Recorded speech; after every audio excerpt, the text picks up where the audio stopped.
there is one philosophical statement that we agree with. It is that becoming is better than being. And that is exactly why we consider ourselves to be a work in progress. In its essence, it means you are never complete, and you always have that opportunity to become someone better. That's very true, right? Because it even gives you the ability of being comfortable making mistakes and accepting yourself for who you are. Yes, we are a work in progress. Hi, I'm AI. I'm your host, GK. Wow. And I'm Kusem. Welcome to the show. So, before we get into the discussion today, which is a very interesting discussion, what we're going to do is we're going to play a new game that I invented just from my randomness. Okay. It's called Trip Up, and this is the aim. Now, each of us have developed questions targeted to trip up our opponent. Okay. If the person who wins is if the person who gets the most answers out of the most questions directed to them.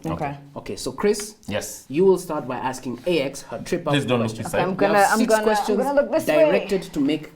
Your aim is to make her get 0 out of 6. Okay. Horse blinders on. there we Horse go. blinders Okay. on. AX, let's go. Which country has in which country has a prime minister never finished his or her term? Pakistan. Correct. Whoa. In which year did Jaramogi die? Ooh. No. It's either 91 or 92. I'm going to say 92. GK? 94. Correct. I was close. Who I was close. was the last commissioner, and get this one correctly, of ECK, Electoral Commission of Kenya? Oh, whoa. That's a hard one. But I know it. Before it changed to Independent Electoral. Before they changed IEBC. I don't know. So ECK. I don't know. Kivuitu? Kivuitu, correct. Hey. How many times has South Africa won the Rugby World Cup? I don't know, 7. Oh, no. Like, GK? 3. 2. Sorry. 2. We were also wrong. Who has the second most UEFA Champion Leagues you are trophy? joking right now. This feels targeted. This feels like It is that's the whole part. I don't know. Arsenal, Liverpool, GK? Manchester As a United. No, Arsenal fan, I'm hang very on. hurt. Let me run through the teams until I get it. I deserve that much. Okay. I deserve that much. Do you have time? Okay, We go. don't have time. I don't know many teams, so don't worry. Go. I said Arsenal. I said I'll stop you on your right. Okay, Manchester United, Man City, Liverpool, Tottenham Hotspurs, Everton. Think bigger. Leave England. What? Like Real Madrid? That's number 1. Now give me your last one. Yeah, Real. Last guess. AC Milan? What? Correct. No! Correct. It's AC Milan with 7, right? Shot in the dark. Okay, now this one, forgive me in advance. Okay. What is the name of the Dutch top flight league For football. for football? Ours is Kenya Premier League. The British one is The British Premier League. In Spain is by La that Liga. logic, It can't be the Dutch Premier League. are you sure? It cannot be that simple. I feel like you guys are setting me up Would for we? something. Yes, Would we? yes, I you think would. it's that, but in Dutch. I haven't spoken Dutch in over a decade. I don't know. But you've been there. You should know. Yeah, That's why I asked you this one. as a child, I only went to one. Okay, I think you Ajax have to game. answer right now. In the Dutch Premier League. Eredivisie. Eredivisie. Okay. That's the Dutch So, league. now we move AX. So she got the Prime Minister. We'll give her the UCL. Thank so she you. got 2 out of 6. Thank 2 out of you. 6. All right. Okay. You don't look. I'm fine. That's pretty good. All right. Let's go. I'll go through these Can I things repeat? really quickly. Yes. What was Disney's first fully animated film? Snow White. Correct. How many times did Ross Geller get divorced on Friends? Man. Oh, okay. It's such a simple thing. 3. Correct. What How is do you know all this? what is Rihanna's real name? The goddess. the Robin. queen. Full name. Ding ding. Oh, I ding, don't have it. ding. I don't have it. Robin Fenty. Ah, Robin yeah, the Fenty. makeup. Sorry. Okay. Who was the first Disney princess? Ariel. Nope. Oh, Snow White. Nope. Sleeping Beauty. Nope. No. You what? No. Mulan. Which one? Her name was Persephone. Yeah. So in 1937, Walt Disney released a silly symphony short called The Goddess of Spring that starred Persephone, the daughter of Zeus, who is the king of the gods, therefore she's a princess. Okay, fine. It's okay. All right. Still beat you. So I'm How fine. many Africans have won the Nobel Prize for Literature? The Pan-Africanist that you are. 4. Wrong, it's 5. And finally, find a rhyme for this word. Marathon. No. Decathlon. That's right. Technically, yes, but It works. It all right. works. So 4 out of 6. 4 out of 6. Yeah. Come on, Chris, are you ready? I guess. Okay. Since you love geography and random things, this thing cost $30 million to build. It stands taller than the Statue of Liberty and is built to last until 3200 AD. What is it? What Eiffel building Tower. is it? Wrong. I Give try one more again. guess. Yeah, one more guess. Say that again. Built to last until 3200 AD, it stands taller than the Statue of Liberty and was built at $30 million. Empire State Building. Wrong. I don't know. This is the African Renaissance Monument in Senegal. Okay, next one. Name 4 African presidents whose relatives or fathers were also president. 4. I just need 4. And they have to be presidents. They must have served as a president. The son and the father. Uhuru Kenyatta. Yes. Yes, Uhuru Kenyatta. You forgot the Kabilas. I was going to say, can you let... You try. Try. I'm going to name the countries. I don't Okay. really know the names. Kenya, Equatorial Guinea, Chad, and I was going to say Chad. Angola, but No. that's not quite right. So what I have is Gabon, the Bongos, Nasibes of Togo, the Kabilas of the DRC, and the Klamas of Botswana. Oh, yeah. Next I one. got something, right? Yes. Yes. You are an avid collector of currencies, aren't you? Oh, my God. Sometimes. He's going to see Sometimes. setting him up. Sometimes. It's a trap. Okay. It's a trap. It's What a is trap. the currency of Congo? It's a trap. Congo, they use franc. I didn't say. I meant Congo Brazzaville. Sorry. No, it's written here Congo Brazzaville. You didn't say You didn't say Brazzaville. Okay, but even if it's Too a bad franc, for what you. franc is it? What franc is it? Congolese franc. Wrong. Central African franc. Okay, next one. Connect the name to its previous or current name for these countries. So if I say Ghana, you say Gold Gold Coast, Coast. like that, okay? So, Ethiopia. Abyssinia. I was going to say it. Cheating. No, I was going to Cheating. say. Okay, so, Basutoland. Lesotho. What? Okay. Grain Coast. Green Coast. Grain. Like wheat? Yeah. Which country grows a lot of nini? Okay, pass that one. Let's look at the Okay. next Malawi. one. What is its former name? I'm going either way. That's cheating. That's cheating. You said you'll give me a name and then I give you the former. The previous, The previous. or current. Oh, It's written here in the instructions. Okay, pass on that one. Nyasaland. Grain Coast was Liberia, for your information. Interesting. All right. Now let's get some Kenyan news, okay? Who was the first ever individual to represent Africans at the Legislative Council before independence? It's not who you think it is. I know it's a Kamba gentleman. I don't know. Yeah, it's close. It's close. Pass. His name was John William Arthur. It was a white guy. That's what I'm telling He you. was a Scottish reverend who represented Africans in the 1920s. Okay, finally, Chris M., since you love rivers and geography so much, what is the fastest river in the world? Fastest. It's a trick question. It's between the Amazon and the Nile. Fastest. River. Fastest. Fastest. Yes. How do you determine the speed of a river without...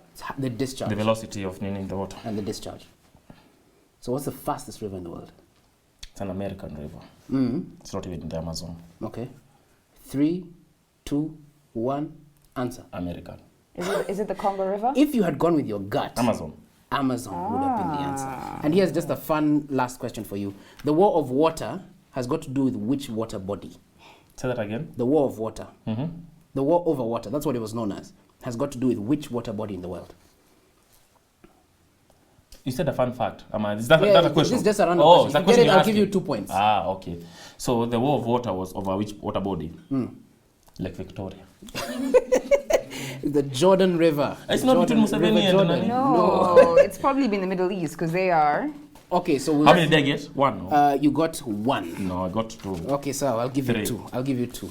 So, for purposes of time, we'll revisit the last part of the segment, each of us asking our questions at the end or at another episode, okay?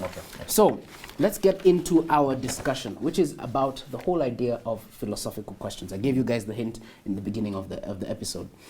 And we have 3 questions. We may not be able to tackle all of them depending on how you guys answer them. But I want to pose the questions to you, and I want you guys to give your arguments as to where you stand on each of them, okay? So the first philosophical question is, can we know what happiness is without sadness?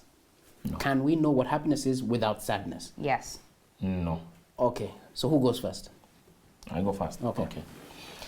I'm a believer in, let me use AX's word, or a word she hates. I'm a believer in binary, in opposites, right? So you can never know of day if there's no night. Happiness, whatever, poverty if there's no wealth or opulence. So how do you know you're happy? What is happiness if you've never experienced something You else? say it's the absence of sadness. Is that how you're going to define it? So sadness is intrinsically interlinked with happiness. So there has to be sadness or pain for you to experience the opposite of it. Which is happiness. So that's the long and short of it right now. The answer is no, there can never be happiness without pain. That's my opening remark. Okay? AX. You know, now that you've taken the line of argument, because that was my line of argument, because the only way I know that I am happy tomorrow is because I know what sadness feels like yesterday. Okay. And so I can judge my happiness based on that sadness in the past. Like without sadness, happiness has no meaning because you have nothing to compare it to. And if you're happy all the time and you're never sad, then it kind of... Normal, you know. Yeah, it's just normal. It ceases to be this special occasion. It just becomes the way your life has always been. You people are both very depressing. Okay, number one, I agree with you that the happiness and sadness are different pieces, different parts of the same coin. You know, in the China they have the yin and the yang. That yellow, the white thing with the black, and they convert it into the thing that makes this beautiful combination, which is our existence. However, it's on your screen because that was a horrible description of what it was. yeah, it's on your screen. It's like a thing. You've watched it in Disney movies if you watch Disney movies. Or you've just seen it when you're studying, I don't know, Chinese symbology. Like it's such a...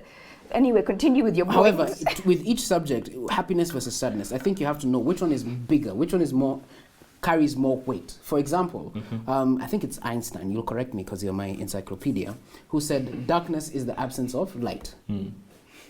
Okay. I don't know if it's Einstein. Let's go with that one. Let's go with that one, yeah. He said darkness is the absence of light. Okay. So how do you describe light? You can't describe it as the absence of darkness, can you? You can. So with the same is sadness, I think sadness, you have to ask yourself, can we know sadness without happiness? Not can you know happiness without sadness, can we know sadness without happiness? Does that change anything? It does, because I think happiness carries more of a value. So we can know happiness, it doesn't necessarily mean that we need sadness to experience happiness. Chrisem, if I gave you a joke right now, which you know I'm the expert at giving jokes, I gave you an excellent joke and you laughed. Did you feel, oh, I laughed because there was an absence of sadness? Yeah, because it wasn't a sad joke. No, I think it's, I think there's meh and happiness. I don't think that's what you convert more. You combine more, the meh feeling and the happiness, not happiness and sadness.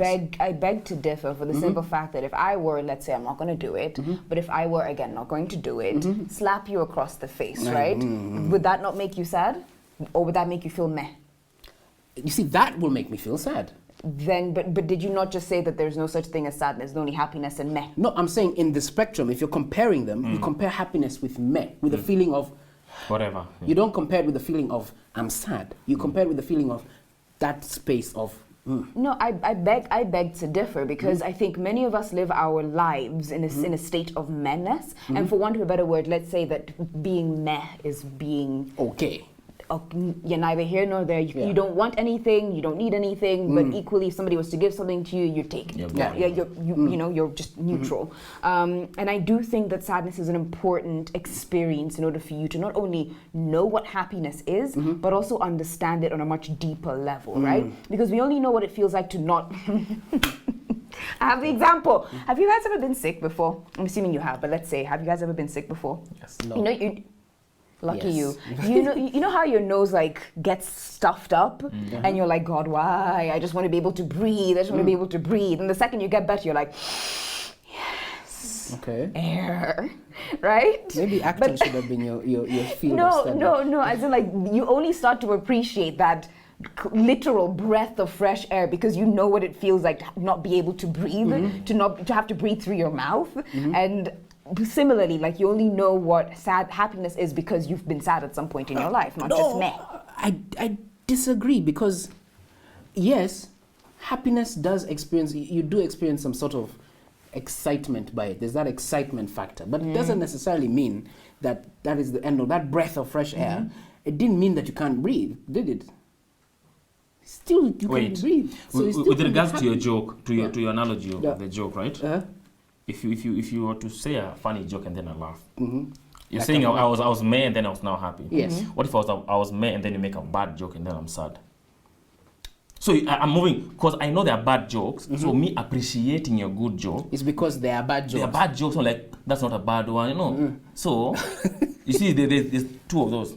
Some people go on stage and they bomb for 1 hour and like shut up. Someone else, because you know what a bad joke is or what, you can appreciate it more. Yeah. There's always, like you said, it's a coin. Yeah. There are two sides to it, and this and. So if you were to take away sadness, you're saying you could never feel happy again? No, you will never know what happiness is. You'll never, I don't think it's not that you won't know, but you won't be able to appreciate it, right? Sadness has... Yeah, I can agree. No, but sadness has sadness, like pain, has like an evolutionary role, right? Sadness teaches us the things to avoid. It gives us hard lessons we may not learn otherwise. Sadness, unfortunately, is important. And if we were to live a life that is just consistently happy all the time, number one, we wouldn't be able to appreciate anything. Especially the things that have been hard won and hard fought. Yeah. Because you wouldn't have to, because whenever you've had to fight hard for something, more often than not, you have to give something up in order to get it. Yeah. And if I'm assuming, like, if we also create being happy to having a very easy life, you will never know you wouldn't appreciate that life because you've never known struggle. Yeah. But I think we ought to move on. Okay, so let's go to the second question. Can we be quick with this question? We'll be quick with this question about, because it all depends on you guys. I really like the third one. Okay. Yeah. Would you rather have a job you love that pays very little, or a job you despise that pays a great deal of money? The second one. Christian? Yeah, The give me the second money. one. This is second odd one. because you So guys are saying- normally Yeah, you guys are playing yin and yang right now. Yeah, you see how awkward that was.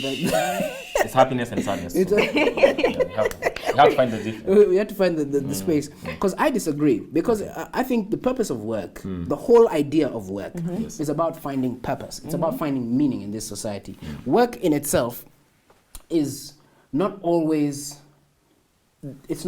meaningful. And when you give it meaning, and when you find your purpose, I think the money becomes secondary, or the money comes later. If you're a spiritual person, you understand the fact that the money comes later. The money should not be your end-all and be-all, but you capitalists living in this capitalist world believe that everything is about that coin, like the me. Kenya Is shilling. that what I sound like? And oh my God, most I'm of so the time, sorry. yeah. I'm so sorry. So my point is that money is just what? It's a piece of paper. It's a form of payment. It was nothing before. It's become everything today. Take away money. What's the purpose of work? It's to change people's lives. It's to Except- do great things.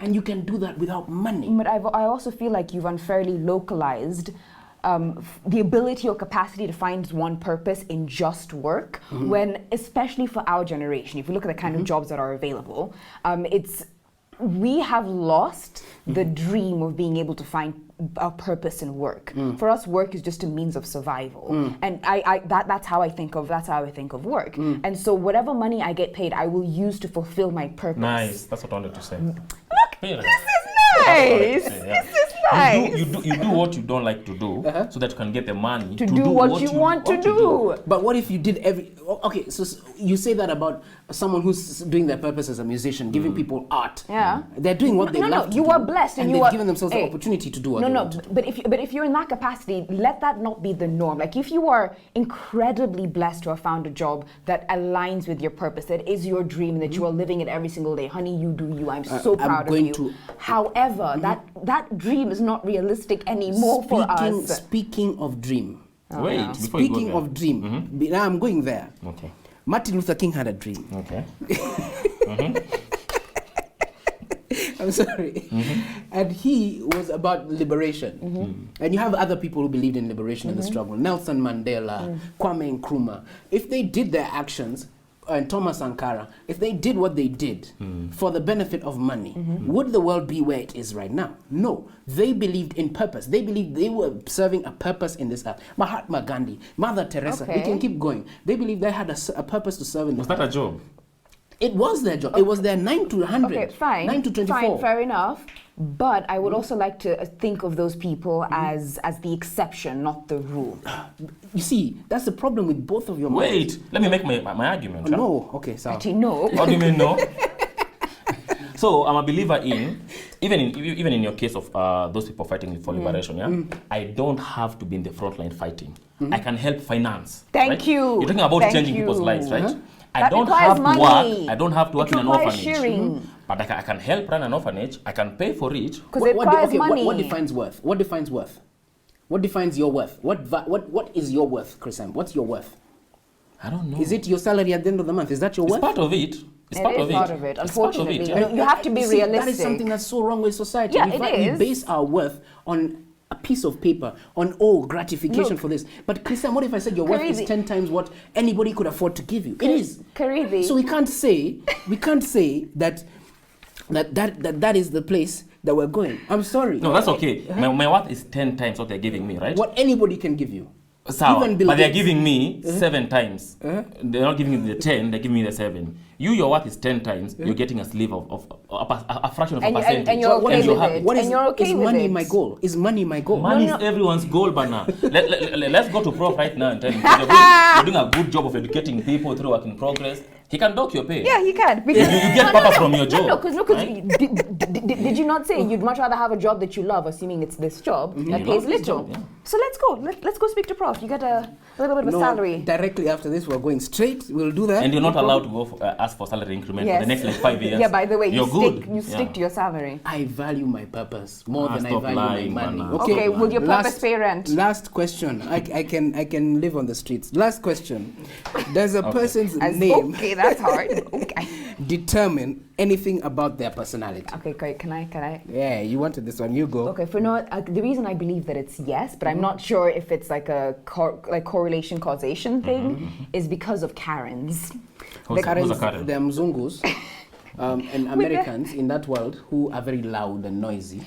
And so the world of internet has given them a name. They call them Karen. And Karen is a negative thing. Yeah. In our country, Karen is a positive place. Karen- Karen is for the wealthy people. So everyone wants to go to Karen. But now Karen... Now Karen there is terrible. So relate that Karen with our Karen. No, I'm talking about like the internet Karen. Like, for example, if you were on the internet, somebody would call you a Karen. They are referring to your love of snitching, of like whenever there's a slight inconvenience, you're like, how dare you? Can I speak to your manager? That American accent was excellent. Have you been practicing? Sounded like a Karen, right? So Anyway, but like aside from Karens, I actually do believe that a person's name determines something about the personality, and I'm not sure if it's a self-fulfilling prophecy, or I'm not sure if your parents like have this ability when you're born to like see the potential that lives within you as like a 1 minute old child, and decide that this potential shall live in the name of, you know, AX, or shall live in the name of GK or Chris M. I don't know. So I wouldn't have agreed with you, but then earlier this week I sat down with Anna and some others, and they wrote my name. My name in its lingo means, in my ethnic way, it means shepherd. And as you can tell, because of how I shepherd this conversation, it is a self-fulfilling prophecy. Okay. So Anna was pointing out point for point everything about my name. And by the way, 80%. 80%, I would say. Horoscopes do the Thank you. I was same going to say it's thing. like a horoscope. Yeah, I don't even Like know you know those signs like Cancer, Aries, Leo, Sagittarius. Sagittarius. Don't lie to the people at home, right? Huh? I was there when that thing was being read. And what they were saying is, you're kind, you're courageous. Come on. These are attributes. If you mention a guy called Sven Eriksson in I don't know where, I'll just say, I'll just tell him, you are considerate. And there's a chance that in those attributes that I'm listing, 4 or 5 will be true. So I don't believe in that. But with regards to someone's name, having a... There's a time in our country, KCPE results were released, and there was a school in Kisii the school was called Nyakimincha Primary School, yeah? And apparently Nyakimincha in that dialect means the tail. And they fulfilled that prophecy. They were last. Yeah, they are just holding the tail in our country. And parents, our board of governors, everyone in that community came together and changed the name to something else. Yeah? Okay. Because they felt that name was, it was holding them back or something. So they changed to something else, and to date I've not had them holding the tail or something. But then again, maybe it's just the power we give to things, and then things are coincidental at times. Self-fulfilling Have prophecy. you heard of like Nigerians, Zimbabweans, Zambians, and the way they name their children? Even Kenyans too. When Barack Obama came in 2016, those twins, Barack and Michelle. No, even 2008, because I remember 2008 checking the news, and you're hearing in his region, half of his kids were called Barack. Half of the kids on that day were called Barack, the other half were called Michelle's because of fulfilling names. People have called their kids Prosper. You've heard of Prosper. You have Baraka, Neema. They are crazy. In Zambia and Zimbabwe, the names are just... Yeah, they're crazy over there. Wow. People are called table, knowledge. Good luck, knowledge. It doesn't matter. Yeah, our whole president in Only Nigeria God was knows. called... Wait. It doesn't matter is a name. Yeah, it doesn't matter X. That's your name. This guy is called Only God Knows GK. Oh, there's a whole thread on the internet. Just go and look for Zambian and Zimbabwean names. Wait. So you mean to tell me that, for example, if we were having a conversation and your name is Only God Knows, every single time you need to say your name, I would have to say, Only God Knows, please help me. Where were you yesterday? Only God knows. I was with Only God Knows. Yeah, that's what you say. Or something. It doesn't matter. Are we going there? It doesn't matter. So I don't know, but for them it's different because. My point was, as Africans, we do believe in the superstition of naming. Naming is a very important thing for us. Many of us are named from like the Bantu ethnic groups. It's based on your father, your grandfather, or your grandmother, and your dad. That's the way the naming system is made. But it's also in honor of certain things. For example, my great grandfather was named a sort of mongoose because all his other siblings had died. Oh. And so the parents wanted that person, because the mongoose hides in nooks and crannies, to hide away from the spirits that have taken away the other children. So naming systems have been very important in African culture, and that's why we have, even now the problem is English came in and really ruined things kidogo. We now have the good lucks, we have the ninjas, the mwalimus. So basically translating that African mentality to a different medium, into a modern medium, like doesn't reflect where it doesn't reflect as well with that language, but it still has the same purpose of giving people, enlightening people, giving people a push, saying, I name you Michael. Like we name our kids Michael after the angel, or Gabriel after the angel, because we want our kids to fulfill something beyond them. So now them fulfilling it now, but that doesn't really matter. It may happen, it may not happen. It may happen, it may not happen. So what we're going to do, we're going to take a very short break and just come back to end the show. Okay? We'll be back.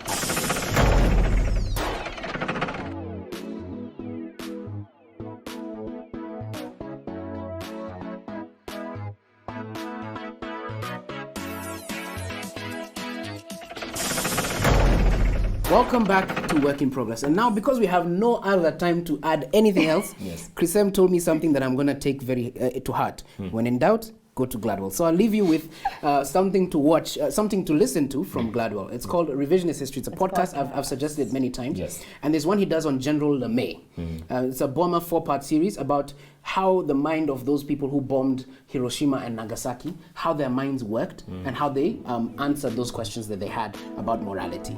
So that is where we're going to conclude Work in Progress for you. Thank you so much for watching, and we will be here with you like we always are, with GK at the helm next week.